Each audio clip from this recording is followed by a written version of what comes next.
Bismillah. Assalamualaikum warahmatullahi wabarakatuh.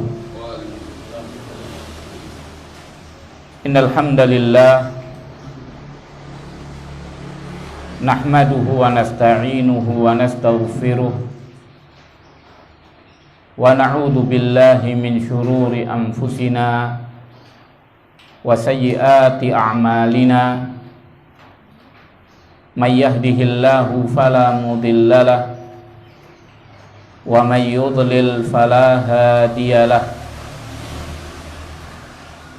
Asyhadu an la ilaha illallah wahdahu la syarikalah wa asyhadu anna Muhammadan abduhu wa rasuluh sallallahu alaihi wa ala alihi wa ashabihi wa man tabi'ahum bi ihsanin ila yaumiddin wa sallama tasliman katsira. Qala Allah ta'ala fi kitabihil karim, ya ayyuhalladzina amanu taqullaha haqqa tuqatih wa la tamutunna illa wa antum muslimun. Amma ba'd, ayyuhal ahibba, ikhwani wa akhawati fillah, a'azakumullah. Alhamdulillah, kita bersyukur kepada Allah pada siang yang mulia ini kita dapat dipertemukan oleh Allah di dalam kajian kita, di dalam membahas kitab Masail Al-Jahiliyah. Mudah-mudahan kehadiran kita senantiasa diridhai dan diberkahi oleh Allah, dan mudah-mudahan pula Allah melimpahkan kepada kita rahmat, hidayah dan taufiknya. Ahibbati ikhwani wa akhwati fillah, a'azakumullah. Pada kesempatan yang mulia ini kita melanjutkan kajian kita, yang mana kita sampai di dalam permasalahan jahiliyah yang ke-222, yaitu mawaddatuhum likufrin atau mahabbatuhum likufri man aman. Kecintaan mereka orang-orang ahlul jahiliyah kepada kekafiran orang-orang yang telah beriman, yakni orang-orang ahlul jahiliyah mereka sangat-sangat menginginkan orang yang telah beriman itu menjadi kafir. Iya, itu pembahasannya ada di situ. 100 berapa itu? Mawaddatuhum likufrin man aman. Lafadznya apa? Apa? Apa itu?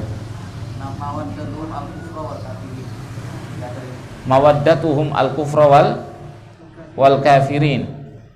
Aywa. Ada fi nuskhatul jim. Itu ada di dalam manuskrip huruf jim, yaitu mawaddatuhumul kufra wal kafirin. Wali kafirin, bukan wal kafirin. Wali kafirin. Wal kafirin. Jadi di dalam manuskrip huruf jim seperti itu, tapi yang di sini adalah sesuai dengan manuskrip yang asal, yang dijadikan landasan atau patokan daripada penulis atau pentahqiq kitab ini. Maka dari itu di dalam manuskrip yang dijadikan asal, jadi dasar untuk menulis atau mentahqiq kitab ini. Jadi seperti itu manuskripnya. Jadi kecintaan orang-orang ahlul jahiliyah terhadap kekafiran orang-orang yang telah beriman. Ini sama hakikatnya mawaddatuhum apa di situ? Al-kufra wal kafirin. Nah, mencintai kekafiran dan orang-orang kafir. yakni mencintai kekafiran dan orang-orang kafir. Maksudnya mencintai kekafiran yang dimaksud di situ adalah mencintai kekafiran orang yang telah beriman. Maka secara otomatis menjadilah ia menyukai orang yang kafir. Karena kalau orang itu menginginkan orang yang beriman menjadi kafir, maka secara otomatis dia kemudian menyukai dan mencintai orang yang kafir. Maka ini adalah makna yang kalau kita bandingkan dari manuskrip yang satu kepada manuskrip yang lainnya, menjelaskan tentang apa yang diinginkan oleh muallif. Inti daripada masalah ini adalah bahwasannya orang-orang jahiliyah di antara sifat mereka adalah menyukai kekafiran orang yang telah beriman. Sehingga mereka mempunyai upaya, mempunyai usaha untuk agar supaya orang yang beriman itu menjadi murtad, menjadi kafir. Yani mereka menginginkan agar supaya orang yang beriman itu kembali kepada agama mereka sebelum keimanan, sebelum keislaman mereka. Maka inilah yang ada pada orang-orang jahiliyah zaman dahulu.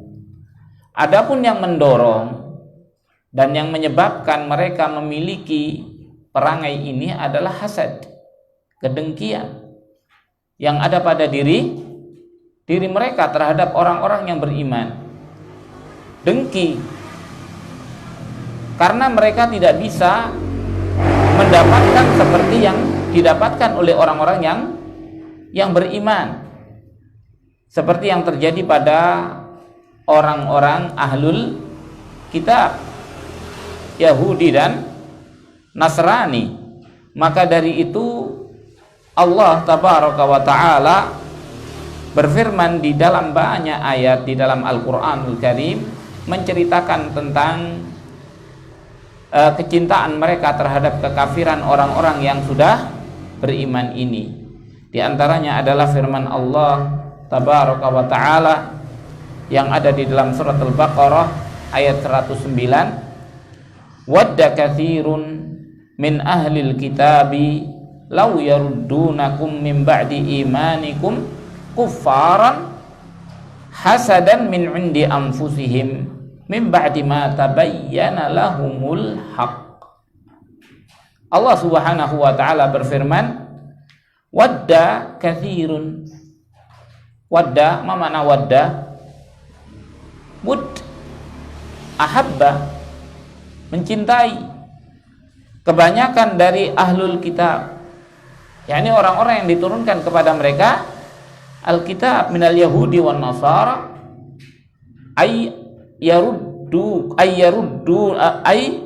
law yaruddunakum, seandainya mereka itu bisa yaruddunakum, mengembalikan kalian, mim ba'di imanikum, setelah keimanan kalian, menjadi apa? Kufaran, mengembalikan menjadi orang kafir. Kenapa? Hasadan min 'indi anfusihim, karena kedengkian dari jiwa-jiwa mereka. Mim ba'di ma tabayyana lahumul haqq, setelah menjadi jelas gamblang bagi mereka tentang kebenaran. Di sini kita bisa memahami, kadang kebenaran itu jelas, tapi kadang petunjuk itu tidak masuk. Orang itu tidak mengikuti kebenaran bukan karena ia tidak tahu, tapi karena hatinya tidak layak untuk dihinggapi oleh hidayah. Banyak orang melihat kebenaran,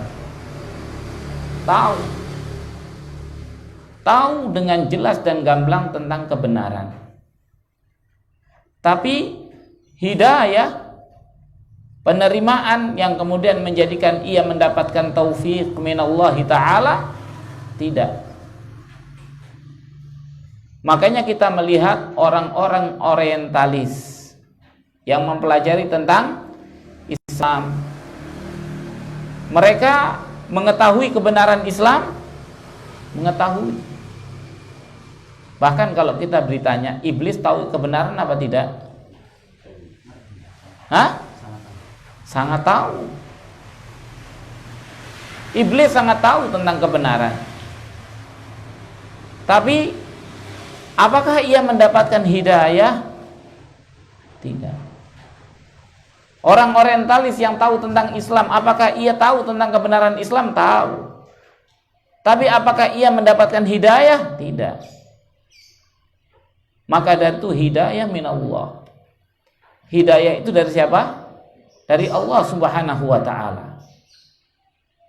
Makanya ketika mereka tidak mendapatkan hidayah, tidak bisa menerima, tidak bisa seperti yang didapatkan oleh orang-orang yang beriman, muncullah di dalam hati mereka kedengkian. Kok bisa mereka seperti itu? Aku tidak bisa.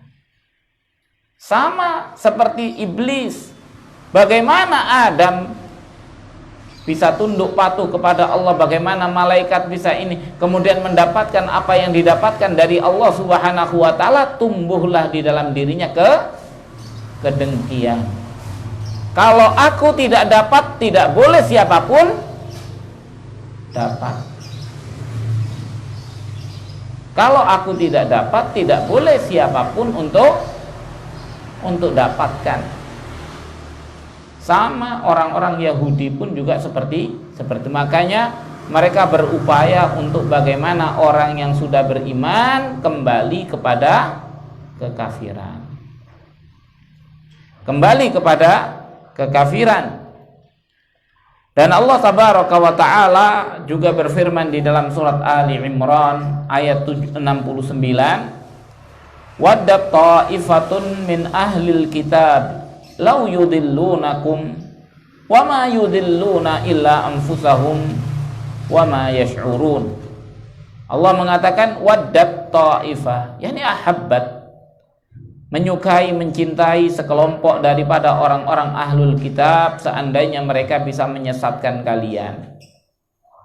Dan tidaklah mereka itu menyesatkan kecuali diri mereka sendiri. Wa ma yash'urun, dan mereka tidak merasa. Mereka tidak merasa kalau diri mereka itulah yang disesatkan oleh diri mereka sendiri. Kenapa? Karena seharusnya mereka sudah tahu kebenaran, mereka harusnya mengikuti kebenaran.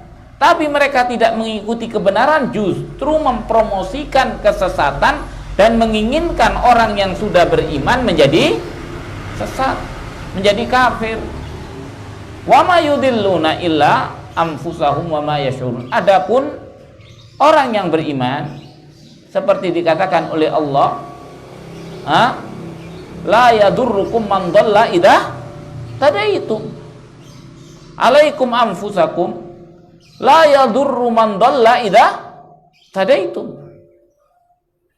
Atas kalian untuk mengurus diri kalian sendiri, tidak akan memudaratkan kalian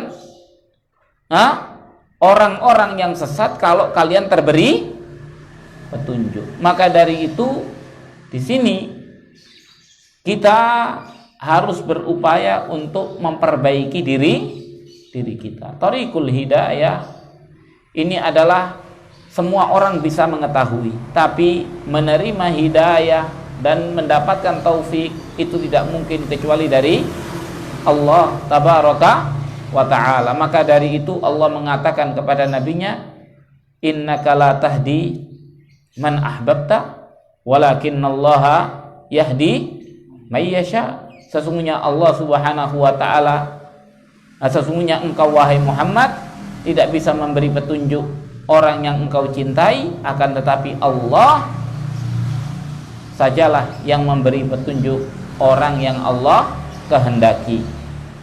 Maka bersyukurlah kita ketika hati kita dibukakan untuk menerima hidayah Allah Subhanahu wa ta'ala. Ini adalah nikmat yang azimah, nikmat yang sangat besar. Tidak bisa didapatkan dengan ilmu, tidak bisa didapatkan dengan apapun kecuali dari karunia Allah Subhanahu wa ta'ala, pemberian Allah Subhanahu wa ta'ala semata. Dan ini adalah tanda kebaikan Allah kepada seorang hamba. Wa qala ta'ala, dan berfirman Allah Ta'ala pula di dalam surat Ali Imran ayat 72. Tadi 69, sekarang lihat ayat 72.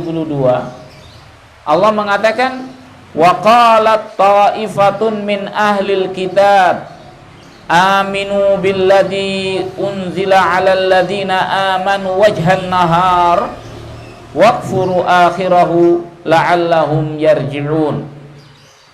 Wa qalat ta'ifah, dan berkata sekelompok orang daripada ahlul kitab, berimanlah kalian dengan yang diturunkan kepada orang-orang yang beriman di waktu pagi, dan berkafirlah di waktu sore, la'allahum yarji'un.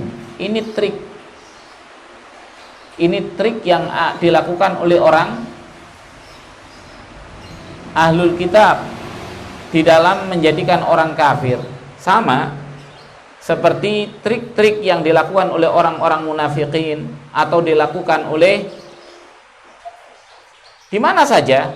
Ini adalah metode untuk membuat pelemahan. Jadi masuk kemudian keluar berbondong-bondong, sehingga keluarnya itu bisa bawa orang. Paham?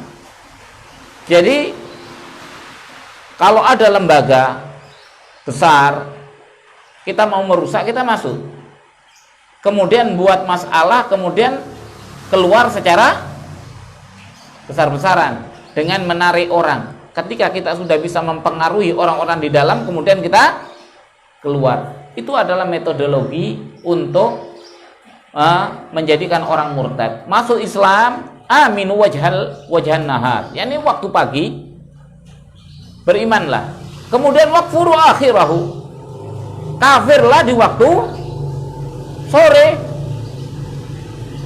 la'allahum yarji'un, mudah-mudahan mereka bisa kembali kepada kekafiran yang mereka ada padanya sebelum masuk Islam. Maka ini yang dilakukan oleh mereka, orang-orang ahlul kitab. Dan ini bagi orang-orang yang lemah keimanan, lemah ilmu, maka mereka akan banyak terpengaruh. Sama ketika perang, apa yang dilakukan oleh orang munafik ketika perang Uhud? Mereka membuat pelemahan. Di antara pelemahan, gembosinya dengan cara seperti ini. Mestinya semua orang harus satu kata dengan Rasul Shallallahu Alaihi Wasallam. Abdullah bin Ubay bin Salul mengatakan, tidak, kita, ya Rasulullah, jangan kita berperang di luar Madinah. Kita ini orang Madinah, kita ahli, mengetahui benar tentang Madinah. Kita anut perang kota saja. Kalau mereka masuk, mereka tidak akan bisa keluar dengan selamat, karena mereka tidak tahu seluk-beluk yang ada di dalam Madinah. Ini menurut teorinya. Kemudian Rasul mengatakan tidak, bahkan kita harus menghadang mereka sebelum sampai Madinah. Maka dihadangnya adalah di Uhud, di daerah Uhud mereka dihadang. Tapi apa yang terjadi? Karena perbedaan ini mereka menarik diri, tidak mau ikut. yang semestinya apa yang telah diputuskan oleh panglima tertinggi itulah yang harus diikuti. Mereka tidak. Maka ketika tidak mengikuti ini, banyak yang mengikuti Abdullah ibn Ubay ibn Salul. Maka ini adalah metode pelemahan. Metode di dalam melemahkan, sama ini yang dipakai oleh orang-orang sekarang. Makanya kalau kita melihat siapakah yang menghidupkan kebudayaan yang telah mati terpendam bertahun-tahun di negeri kita ini, mereka dengan nama warisan dunia, dengan nama ini, dengan nama itu dan lain sebagainya, mengesampingkan semua yang berbau tentang keislaman agama. Maka ini diantara gambaran-gambaran nyata tentang apa yang dikatakan oleh Syekh Muhammad ibn Abdul Wahhab rahimahullahu ta'ala. Mereka orang-orang ahlul jahiliyah di dalam hal ini al-Yahudu wan Nasara menginginkan kita kembali menjadi kafir, kembali kepada ajaran agama sebelum kita masuk Islam. Nenek moyang kita sebelum masuk Islam, kita dikembalikan kepada itu. Maka mereka sekarang memiliki satu dalil yang sangat populer dan dalil yang sangat kuat, yaitu dengan apa yang mereka sebutkan kearifan lokal. Kalau sudah dikatakan kearifan lokal, itu adalah faslul khitab. Itu adalah faslul khitab, yakni ungkapan yang memutuskan segala perdebatan. Ungkapan yang memutuskan segala perdebatan berakhir dengan kearifan lokal. Sudah, jangan ada yang bicara. Kalau sudah disebutkan kearifan lokal, tidak ada yang boleh berbicara. Itu adalah faslul khitab, kata-kata pemutus yang memutuskan semua. Yang hakikatnya apa? Al-Quran, Sunnah, singkirkan. Begitu dikatakan kearifan lokal, selesai. Tidak ada lagi yang harus diperdebatkan. Maka ini upaya-upaya mereka, makanya mereka rela mengeluarkan apapun demi untuk menghidupkan ajaran sebelum Islam. Mereka membiayai, iya. Membuat agenda, iya.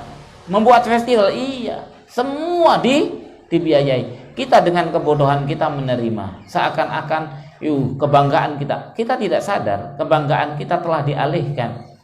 Bangga terhadap agama menjadi bangga kepada jahiliyah. Makanya orang-orang Mesir dulu orang Mesir itu seperti halnya kita benci kepada Fir'aun apa tidak? Kalau disebut dengan nama Fir'aun itu yang ada di benak kita apa? Kejelekan, kekafiran dan lain sebagainya. Sekarang di Mesir, Fir'aun Place, istana Fir'aun, hotel, mata'im fara'ina. Jadi kelas, menunjukkan tentang kelas. Ketika disebutkan tentang rumah makan fara'ina, yakni rumah makan Fir'aun menjadi ungkapan high class. Mungkin ada ruangan-ruangan pula disebutkan kamar Fir'aun, kamar Cleopatra. Yang selama ini kita mengenal Cleopatra atau yang disebut dengan Cleopatra itu adalah ketika Fir'aun sudah tumpas semuanya karena tenggelam, maka kemudian tidak ada pemimpin yang memimpin kecuali yang tersisa adalah para wanita. Maka muncullah pemimpin mereka yang disebut dengan Cleopatra atau di dalam bahasa Inggrisnya Cleopatra. Maka kemudian memimpin. Maka di sini inilah yang terjadi sekarang, dibangkitkan sesuatu yang pra-Islam, yang mana dengan itu semua dibangkitkan semangat untuk kepada kelokalan, yakni kepada kedaerahan, menjunjung tinggi kedaerahannya, dianggap bahwasanya ini dulu adalah sesuatu yang besar, yang sampai akhirnya kemudian mengesampingkan keislaman. Ini metode di dalam apa yang dilakukan oleh orang-orang Yahudi dan Nasrani di dalam mengembalikan umat Islam kepada kekafiran. Yani mawaddatuhum li kufri man aman. Kecintaan mereka terhadap kekafiran orang yang telah beriman. Dan ayat di dalam Al-Qur'an banyak sekali. Di antaranya lagi apa yang disebutkan oleh Allah Subhanahu wa taala di dalam surat An-Nisa ayat 89. Allah berfirman, "Waddu law takfuruna kama kafaru fatakununa sawa'a." Dikatakan mereka menginginkan, menyukai, mencintai seandainya kalian itu kafir sebagaimana mereka kafir. Maka jadilah mereka kemudian menjadi sama. Kalian menjadi sama dengan mereka. Wa qala ta'ala fi sya'nil ummiyin. Demikian pula firman Allah Subhanahu wa ta'ala tentang orang-orang musyrikin dari Arab, wala yazaluna yuqatilunakum hatta yaruddukum an dinikum inis tada'u. Katanya Allah, masih akan tetap orang-orang musyrik memerangi kalian sampai mengembalikan kalian atau mengeluarkan kalian dari agama kalian. Ini istata'u, kalau mereka mampu. Yani terus berupaya. Maka dari itu semua, yakni Yahud wan Nasara, musyrikun, semuanya bersatu padu di dalam bagaimana memurtadkan orang Islam dari agama mereka. Itulah yang mereka upayakan. Ini adalah fakta. Ini adalah fakta. Maka inilah yang dilakukan oleh mereka, dan Rasul Shallallahu Alaihi Wasallam menentang keras akan khoslah al-jahiliyah ini, yakni sifat atau perangai daripada jahiliyah ini, dan memerintahkan kita untuk berpegang teguh dengan agama dan tidak kembali kepada agama nenek moyang kita sebelum Islam. Makanya ini adalah apa yang disebut dengan as-sadd an sabilillah, menghalangi orang dari jalan Allah Subhanahu wa ta'ala. Dan adapun apa yang ada di dalam masyarakat kita sekarang ini seperti tadi yang kita katakan, dikembalikan. Banyak sekali upaya-upaya dari orang-orang ahlul kitab dan musyrikin untuk bagaimana mengembalikan kita kepada agama sebelum Islam. Dan mereka memiliki banyak pengikut. Dan mereka memiliki banyak modal. Dan mereka memiliki banyak kesempatan untuk tampil, untuk mempromosikan, difasilitasi oleh semua fasilitas yang ada dengan nama pariwisata, dengan nama semuanya. Semua kemudian yang berkaitan dengan agama dikesampingkan. Coba sampai pada tahap orang kembali kepada alam.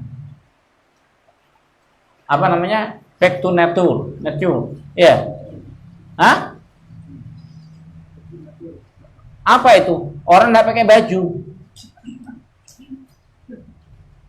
Orang tidak pakai baju, no problem. Tapi orang pakai cadar, problem, ada problem. Tapi kalau orang tidak pakai baju, no problem. Nah, tidak ada masalah. Anda mau tidak pakai baju, tidak ada masalah. Anda nyewa pulau, di situ Anda telanjang bulat, semua orang telanjang bulat, tidak ada masalah. Tapi Anda ada satu kampung semuanya pakai jilbab besar, wah ada masalah. Ini masalah. Ini masalah. Coba digembar-gemborkan seperti itu. Bukan kalau mereka mau pakai logika, iya kan? Mana yang disebut hadarah? Peradaban yang beradab itu yang mana disebut peradaban? Apakah mereka yang kembali seperti masa jahiliyah yang tidak punya pengetahuan dan tidak punya ini dengan telanjang bulat, atau orang yang bisa menutupi, mengerti, menghormati diri, menghargai diri? Tentunya yang menghormati dan menghargai diri itulah peradaban, iya kan? Sesuai dengan aturan dan kesopanan, etika, dan sesuai dengan agama. Tapi seperti yang kita ketahui bersama, ahlul haq, orang yang mengikuti kebenaran, tidak punya mimbar. Tidak punya mimbar. Mimbar punya, tapi suaranya tidak keluar. Suaranya tidak keluar. Tidak punya corong speaker yang bisa menyuarakan, dan tidak punya dukungan. Dan semakin gharib, semakin asing, maka inilah yang dikatakan oleh Rasul sallallahu alaihi wasallam, bada'al islamu ghariban wa sayaudu ghariban kama bada'a fatuba lil ghuraba. Fatuba lil ghuraba. Islam berawal dari keterasingan, kemudian hilang keterasingan itu, dan katanya Rasul akan kembali menjadi asing. Maka berbahagialah orang yang asing. Berbahagialah orang yang asing.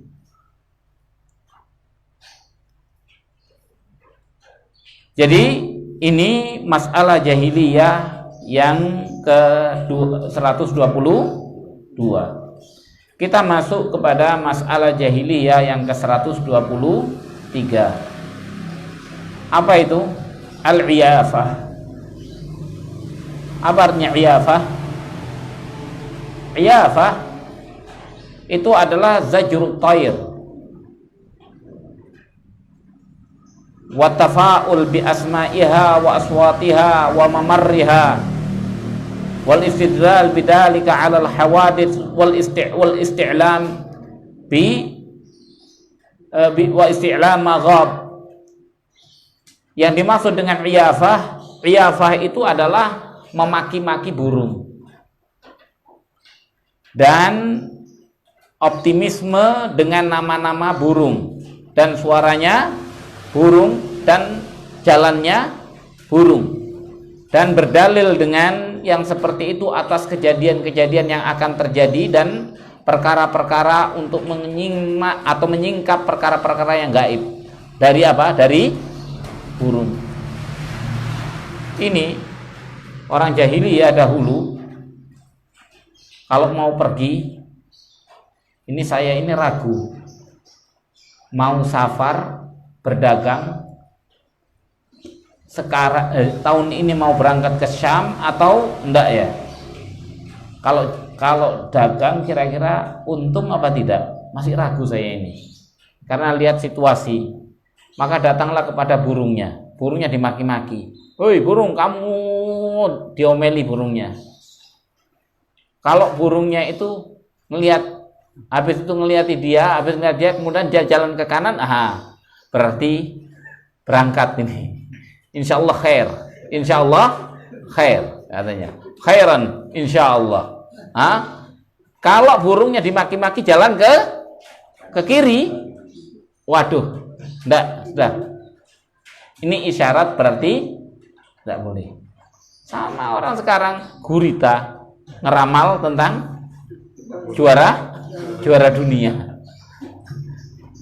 Terus banyak orang-orang seperti ini adalah jahiliyah. Ini adalah kejahiliaan. Ini adalah kejahiliaan. Iyafah. Yani kemudian kadang dengan nama-namanya burung. Nama-nama burung. Namanya siapa?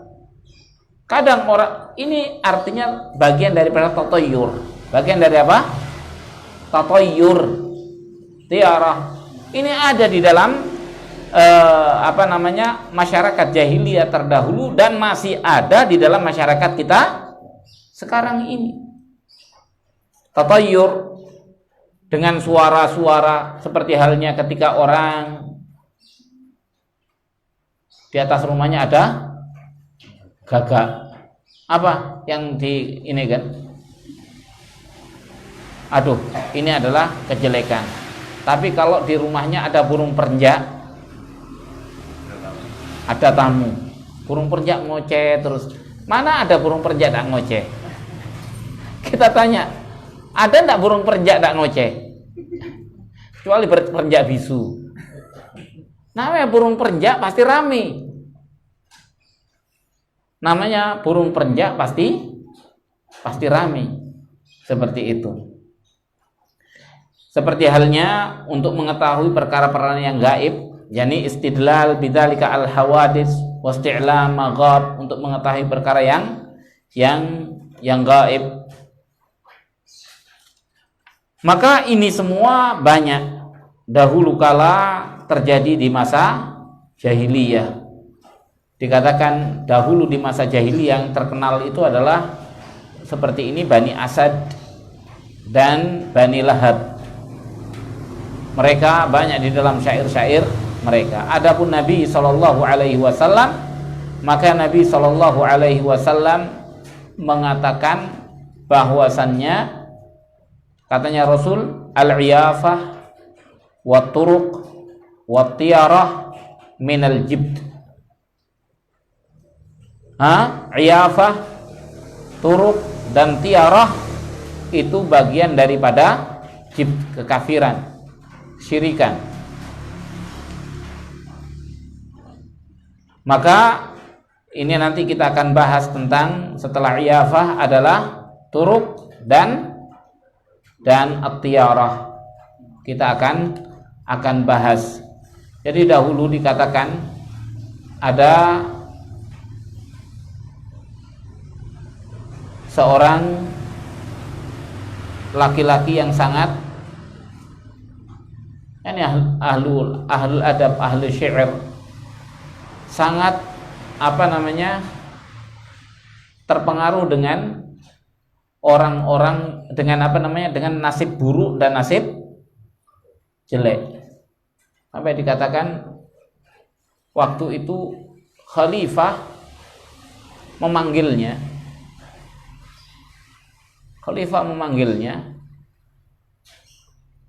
Jadi supaya orang itu mau, maka yang mau datang, yang disuruh manggil seorang anak muda ganteng, namanya pun nama yang sesuai supaya datang.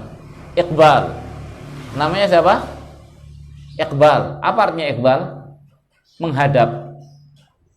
Iqbal artinya menghadap. Jadi diutus orang laki-laki ganteng putih ini, namanya Iqbal. Begitu datang, siapa nama kamu? Iqbal. Ganteng ini itu. Dengan harapan dia mau menghadap. Datang. Sudah. Begitu mau datang, sebentar. Namamu siapa? Iqbal. Iqbal itu menghadap. Sebentar. Ana balik. Iqbal dibalik apa? Apa Iqbal dibalik? Dibaca dari belakang. La baqo. La baqo. La apa? Tidak baqo, kekal. tidak sisa, tidak ada yang sisa. Enggak, ana bakalan mati. Ana bakalan mati. Kalau la baqo tidak tinggal artinya apa? Mati. Enggak jadi datang. Saking parahnya di dalam apa? Di dalam ini. Dan ini jahiliyah ini tidak hilang di masyarakat kita. Coba kita lihat sekarang masyarakat kita, tadi kita sebutkan tentang mengetahui yang gaib dari burung, mengetahui yang gaib dari apa namanya, dari gurita dan lain sebagainya. Maka ini memarahi guritanya dimarahi, akhirnya milih yang mana itu yang diambil. Maka ini semua hal-hal yang berkaitan dengan ini. Makanya Allah Subhanahu wa taala di dalam Al-Qur'anul Karim, Allah mengatakan apa di dalam Al-Qur'an? Yani itu nanti mungkin tentang masalah turuk.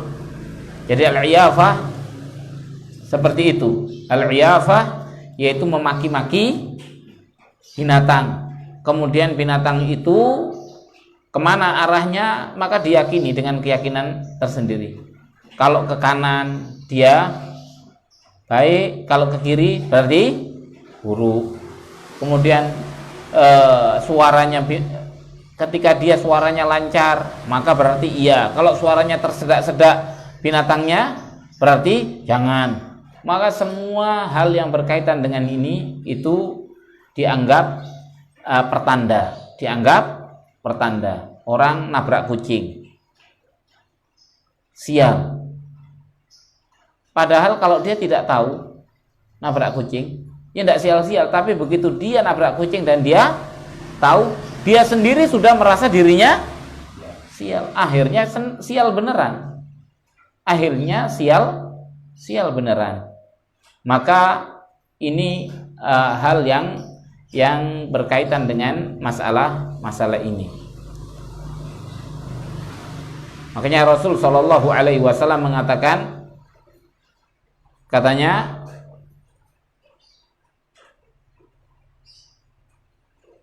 aqirru thair ala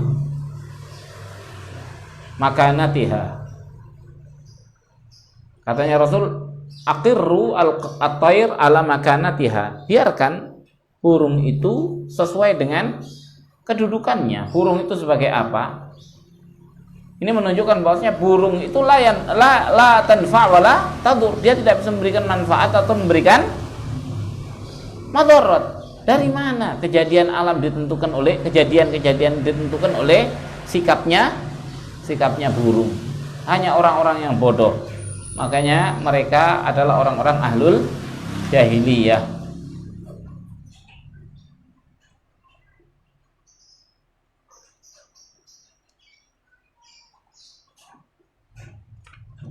Kemudian yang selanjutnya yang ke-124. Apa 124? At-turuq. Turuq yang dimaksud di situ adalah darbun min durubil kahanah. Itu adalah satu bentuk daripada bentuk-bentuk perdukunan. Dukun itu apa sih? Di dalam bahasa Arab yang disebut dengan kahin itu adalah arraf.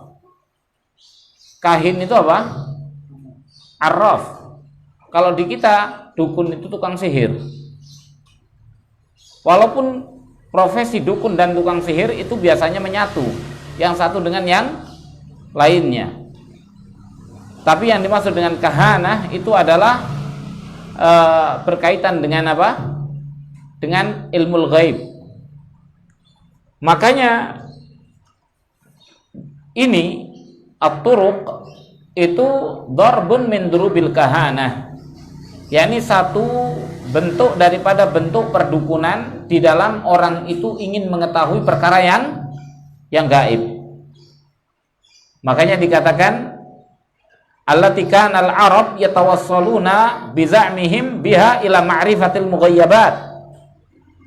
Yang dahulu orang-orang Arab memakai turuk ini, cara-cara ini sebagai sarana menurut mereka yang bisa menghantarkan mereka kepada pengetahuan tentang hal-hal yang gaib. Itu namanya turuk. Apa itu bentuknya? Bentuknya turuk itu adalah annahul khat yakhutuhul kahin fil ard. Yakni satu garis yang digariskan oleh seorang dukun di tanah. Fayutawassalu bi za'mihim ila ma'rifatil ghaib. Maka kemudian menyampaikan menurut dia bahwasannya itu kepada pengetahuan yang gaib. Waqad kana al-khattat yakhuttu khatain fil ard yutliqu alaihi Ibnu Ayan fa in zajar qala Ibnu Ayan asra al-bayan. Jadi dikatakan orang yang membuat garis 2 garis di tanah. Kemudian itu dibilang seperti Ibnu Ayan, yakni 2 anaknya Ayan. Maka kalau kemudian dia memaki, maka Ibnu Ayan asra al-bayan. Ibnu Ayan secara cepat telah menjelaskan. Wa minha annahu dharb bil hasa, di antaranya adalah bentuknya lagi adalah memukul dengan hasa. Dengan apa? Dengan kerikil. Ini cara-cara yang lain, dengan beberapa kerikil yang dia pilih, kemudian kerikil itu dilemparkan. Maka ketika kerikil dilemparkan, apa yang terjadi? Ini kan mungkin ada yang pernah lihat film yang dari seorang bom dari tulang belulang itu, iya kan? Jadi meramal dengan memakai tulang belulangnya dilemparkan, maka apa yang terjadi pada bentuknya tulang belulang itu, maka kemudian itu menjadi ramalan. Akan terjadi ini, akan terjadi itu.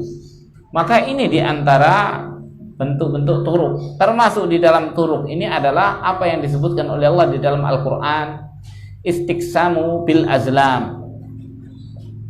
Istiqsam bil azlam. Allah Subhanahu wa taala berfirman di dalam Al-Quran, surat Al-Maidah ayat 3, wa antastaqsimu bil azlam dzalikum fisq. Antastaqsimu bil azlam, apa artinya antastaqsimu bil azlam? Artinya adalah istiqsamu bil azlam, mengetahui tentang bagian dengan azlam. Azlam itu apa? Anak panah. Jadi dengan mengocok anak panah, suruh ngambil, diundi. Kalau keluar yang ini, maka artinya ini. Kalau keluar yang ini, artinya ini. Semuanya ini adalah undian dalam arti tebak-tebakan. Ini kan peruntungan. Ingin mengetahui peruntungannya dengan anak panah. Maka bagian dari ini semua adalah termasuk at-turuq. Ini termasuk cara-cara yang batil di dalam mengetahui tentang perkara yang gaib. Termasuk di dalam hal ini apa yang dilakukan oleh sebagian orang di Banyuwangi ini mungkin marak. Untuk mengetahui pencuri, orangnya semua di sini. Kemudian dipakai pakai ceret, cara-cara yang semuanya itu semua adalah perkara yang gaib, tidak bisa. Yang lebih modern sedikit lah, kalau ingin mengetahui pencuri adalah ada CCTV. Ada CCTV, maka ada buktinya, bisa ini kan mewakili jin. Karena jin kan tidak bisa dilihat. Nah, CCTV itu mewakili jin. Dia kadang tidak dilihat, jin nggak bisa dilihat, tapi dia kemudian menghabarkan. Cuman kalau orang minta penjelasan kepada jin, dia bayar pakai sesajen. Itu kekufuran. Tapi kalau kepada CCTV, bayar pada penjual, dan dia bisa menginikan, mencari kemudian bagaimana ininya. Maka ini adalah at-turuq. Ini bagian daripada turuq. Yani turuq itu adalah upaya seseorang untuk mengetahui perkara-perkara yang gaib dengan membuat garis-garis. Tadi kita katakan ada membuat garis langsung dengan metode garis, ada dengan melempar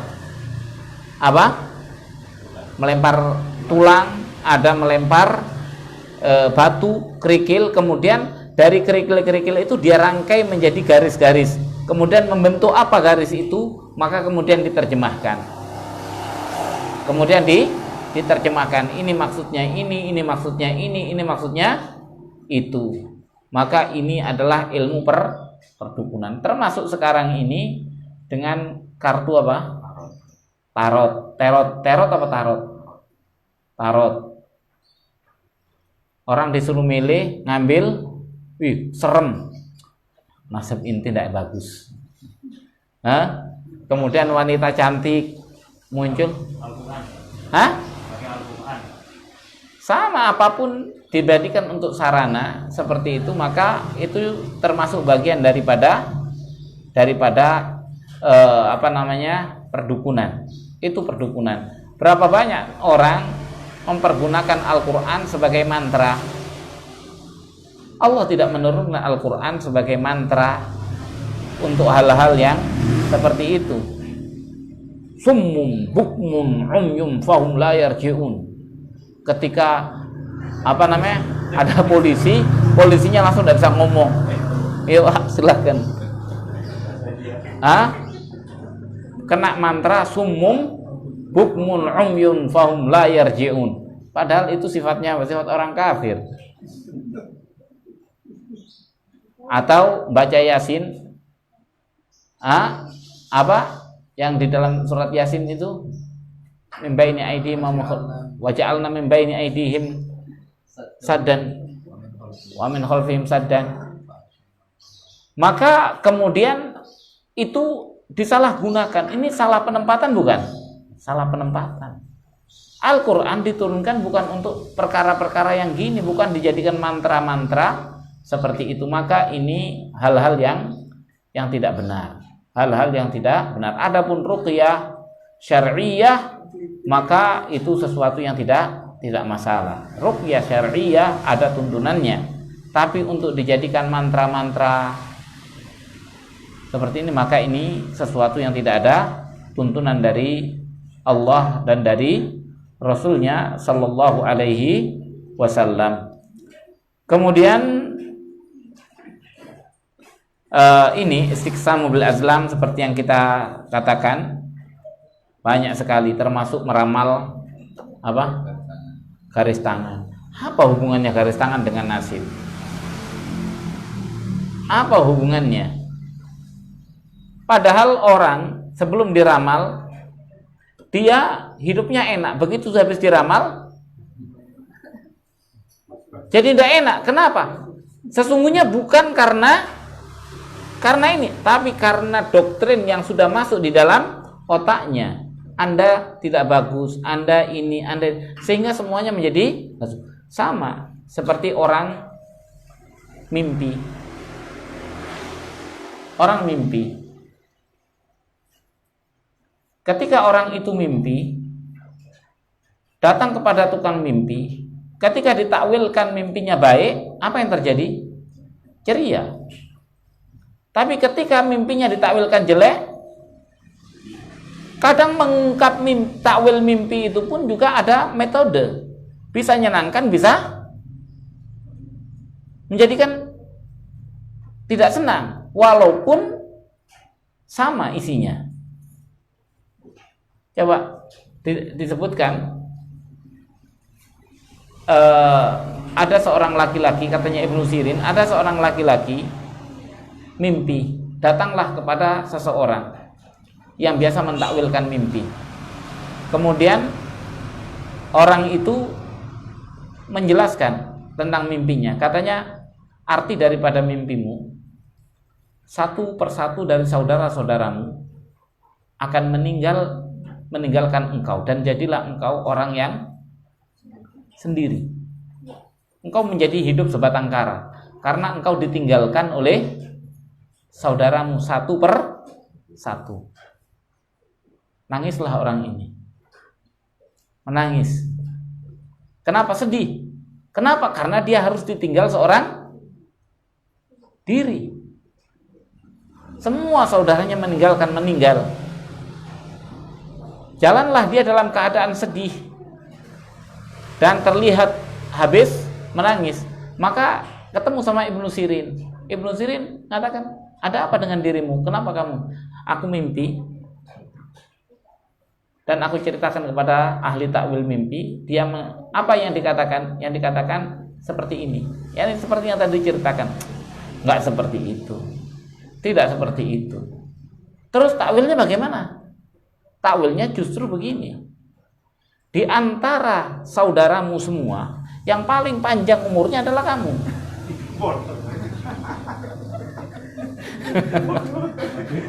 Hah? Masa? Iya. Kamulah orang yang paling panjang umurnya. Alhamdulillah. Intinya sama apa tidak? Hah? Sama. Tapi penyampaiannya berbeda. Penyampaiannya berbeda. Hah? Yang ini menyenangkan, yang itu menakutkan. Iya kan? Di antara saudaramu, kamu yang paling panjang umurnya. Ini kabar gembira. Tapi yang di sini pakai bahasa berita duka. Pakai bahasa berita duka. Maka dari itu dakwah pun kadang seperti itu. Kita mau nyampaikan dengan bahasa berita duka, ancaman, atau pakai bahasa kabar gembira. Rasul Shallallahu Alaihi Wasallam, coba kita lihat Rasul. Ketika Rasul mengatakan, kullukum yadkhulunal jannah. Semua kalian ini masuk surga. Gembira enggak? Alhamdulillah. Illa man aba. Kecuali orang yang tidak mau. Semua kalian masuk surga, kecuali yang tidak mau. Tanya para, man ya'ba ya Rasulullah? Siapa yang tidak mau masuk surga ya Rasulullah? Man ata'ani dakhalal jannah wa man asani faqad aba. Siapa yang mentaati aku, pasti dia masuk surga. Dan siapa yang bermaksiat kepadaku, dialah orang yang tidak mau masuk surga. Daripada mengatakan yang mentaati aku pasti masuk neraka, yang tidak mentaati aku pasti masuk neraka. Semua kemaksiatan kepadaku pasti membawa masuk neraka. Ancaman. Orang mungkin ketika mendengarkan gak ada ketertarikan sama sekali. Kenapa tidak tertarik? Diancam tok. Iya kan? Dikit-dikit diancam, dikit-dikit diancam. Gak ada benernya sama sekali.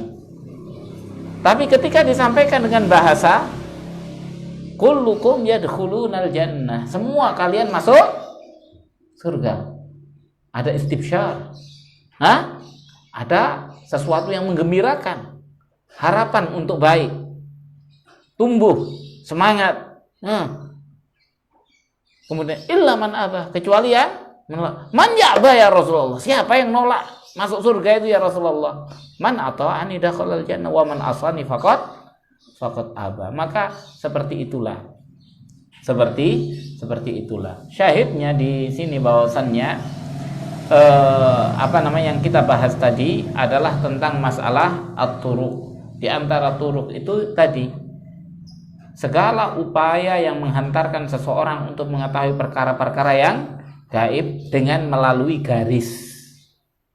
Garis itu seperti halnya orang yang gambar, ditanya, gimana kamu ini gambar? Oh, kalau jawabannya begini berarti gambarnya garisnya begini. Kalau garisnya begini jawabannya berarti garisnya begini. Semua pertanyaan itu menunjukkan kepada garis. Setelah itu baru dicocokkan garisnya. Oh, garis kamu kok bentuknya begini, berarti nasib kamu begini. Tanggal lahir kapan? Paing apa pon? Garisnya begini. Ininya begini, itunya begini. Setelah ketemu semuanya, ya, oh nasib kamu begini. Jadi dari garis itu yang disebut dengan turuk atau melempar apa namanya?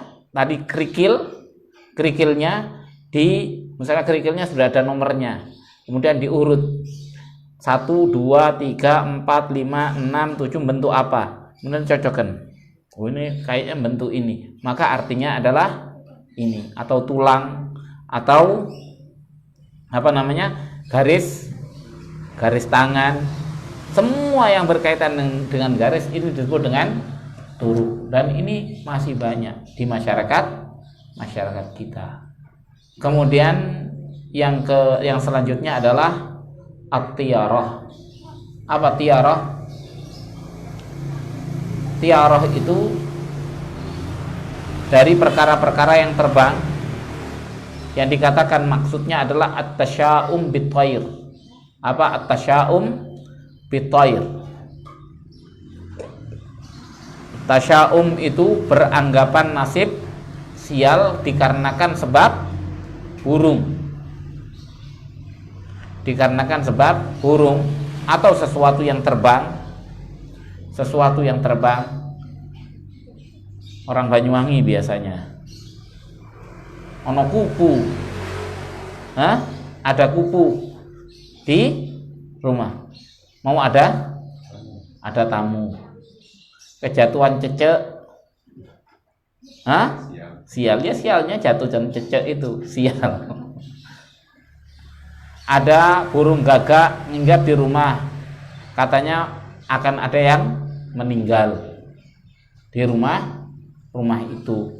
Maka ini semua adalah tasya'um bi at-tuyur, dengan sebab burung.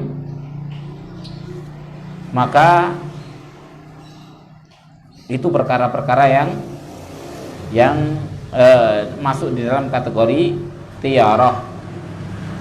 Ini masuk dalam kategori tiyarah. Termasuk di sini bukan hanya tasya'um, tapi tafa'ul juga. Tadi seperti kita bilang, ketika ada burung perenjak, terus seperti ini burungnya ngoceh terus, ada anggapan tertentu, maka ini yang dimaksud dengan tiarah. Dan di dalam Al-Quran Al-Karim yang melakukan tiarah ini siapa? Kaumnya Nabiullah Saleh.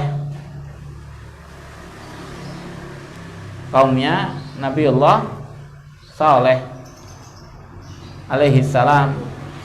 Demikian pula Fir'aun melakukan tatayyur terhadap Musa dan lain sebagainya. Dan demikian pula kaumnya Nabi kita Muhammad sallallahu alaihi wasallam. Dan dalam Al-Quran atau di dalam sunnah banyak sekali. Alhasil bahwasannya tatayyur itu bukan dari ajaran agama Islam. Rasul sallallahu alaihi wasallam bersabda, "Laisa minna man tatayyara au tutayyara lahu." Tidaklah dari golongan kami orang yang melakukan tatayyur atau tutayyara lahu, yang tutayyara lahu dilakukan padanya tiarah. Maka seperti yang tadi hadis yang kita sebutkan, al-iyafah wa turuq wa tiarah minal jibt wa bayyana annaha syirk. Dan Rasul Shallallahu Alaihi Wasallam mengatakan itu adalah kesyirikan. At-tiyaratu syirkun. Tiara itu adalah syirik.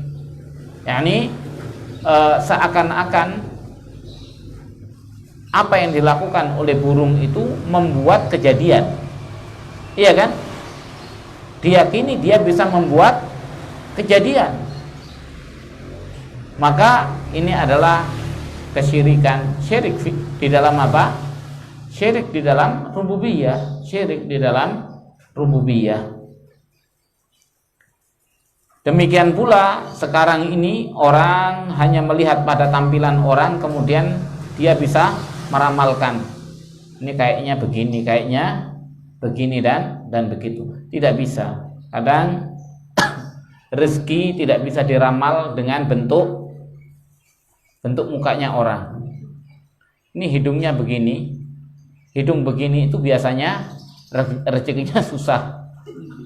Kalau hidungnya begini biasanya ini. Banyak orang beranggapan seperti itu. Maka hal-hal yang semacam ini masuk di dalam apa namanya? Di dalam hukum tiara, ramalan. Semuanya ini adalah perkara-perkara jahiliyah. Demikian pula yang disebut dengan kahana, ini juga jahiliyah. Insyaallah kita bahas pada kesempatan yang akan datang tentang masalah kahana. Tentang masalah kahana. Kahana adalah perdukunan. Mungkin ini dulu yang dapat kita sampaikan. Barangkali ada yang ingin ditanyakan, forum tanya jawab kita buka. Untuk diagnosa ke dokter itu kan ramah pasien ya. Itu apa orang penyakitnya kan keras. Ini kemungkinan kamu tinggal berapa hari kayak itu gimana? Iya. Jadi kalau diagnosa penyakit itu ada metodologinya dan ada ada alat dan lain sebagainya yang bisa mendeteksi tentang penyakitnya. Tapi yang berkaitan dengan umur, maka itu tidak boleh. Itu telah melampaui ketentuan, melampaui ilmu. Karena umur itu tidak bisa diprediksi. Siapa yang tahu umur? La yastakhiruna sa'atan wa la yastaqdimun. Tidak ada yang bisa memajukan barang satu waktu, 1 jam ataupun mengundurkan. Jadi tidak bisa seseorang memprediksi umur. Sebagaimana hal ini berkaitan dengan masalah kesembuhan. Dokter itu tidak menyembuhkan, tapi dokter itu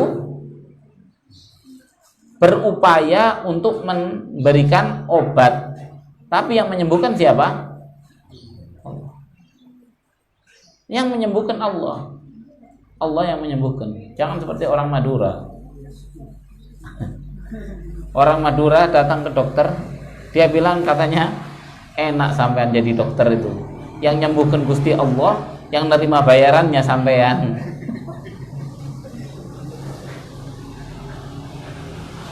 Dijawab sama dokternya, ya tidak apa-apa kalau sampean mau menghadap langsung bayar ke Allah, mau menghadap kepada Allah langsung ya tidak apa-apa.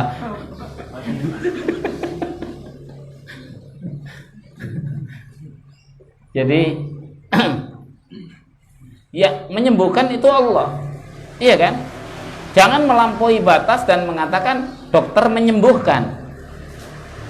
Allah, Rasul Shallallahu Alaihi Wasallam mengatakan Allahumma anta syafi, ya Allah engkaulah sang penyembuh, engkaulah sang penyembuh. Ishfi anta syafi, sembuhkanlah sesungguhnya engkau adalah sang penyembuh. La shifaa illa shifaa'uk. Di sini tauhid. Keyakinan di dalam tauhid kita la shifaa, tidak ada apa? Kesembuhan. Illa shifaa'uka, kecuali kesembuhan engkau ya Allah. Shifaan la yughadiru saqama. Kesembuhan yang tidak meninggalkan sakit. Maka di sini dokter itu hanya menterapi, mengobati, tapi tidak menyembuhkan. Apa yang dilakukan oleh dokter? Mendiagnosa penyakitnya, ngasih obat. Ini sembuh dok, minta sama Allah. Terus ini usaha yang menyembuhkan siapa? Allah. Orang kadang beranggapan obat yang paten itu jauh lebih cepat di dalam menyembuhkan daripada obat yang tidak paten. Kan begitu logikanya. Saya berkali-kali, alhamdulillah, saya ke dokter yang memberikan obat paten, gak sembuh-sembuh. Begitu kepada dokter yang ngasih obat generik, sembuh. Saya dulu sakit tipes, bawa ke dokter, udah mahal nebus obatnya, saya minum gak sembuh-sembuh, tetap saja masih sakit, gak sembuh-sembuh. Sama saudara dikasih tahu, jangan ke sana, ke ini saja, bayar cuma 12.000 sama obatnya. 12.000 itu sama obatnya. Dapat 3 hari sembuh. Dapat 3 hari sembuh. Artinya kesembuhan dokter itu hanya berusaha, yang menyembuhkan adalah Allah Subhanahu wa ta'ala. Kalau Allah menghendaki sembuhnya dengan ini, ya dengan ini. Tidak ada masalah. Maka dari itu kita tetap berusaha dan bertawakal kepada Allah, walaupun kemungkinan itu kecil, tapi tetap harus kita usaha. Makanya orang tidak boleh menyerah tanpa usaha. Di dunia tidak boleh menyerah tanpa usaha. Lakukan usaha sekecil apapun, tapi yang menyembuhkan dan yang mewujudkan segala apa yang kita inginkan itu adalah Allah. Iya kan? Allah yang tidak ada yang tidak mungkin kalau Allah Subhanahu wa ta'ala berkehendak. Wallahu ta'ala a'lam. Jadi jangan melampaui batas. Silakan yang lainnya. Cukup? Kita cukup. Wabillahi taufiq wal hidayah, wa sallallahu wasallam ala nabiyina Muhammad wa ala alihi wa sahbihi ajma'in. Subhanakallahumma bihamdika asyhadu an la ilaha illa anta astaghfiruka wa atubu ilaik.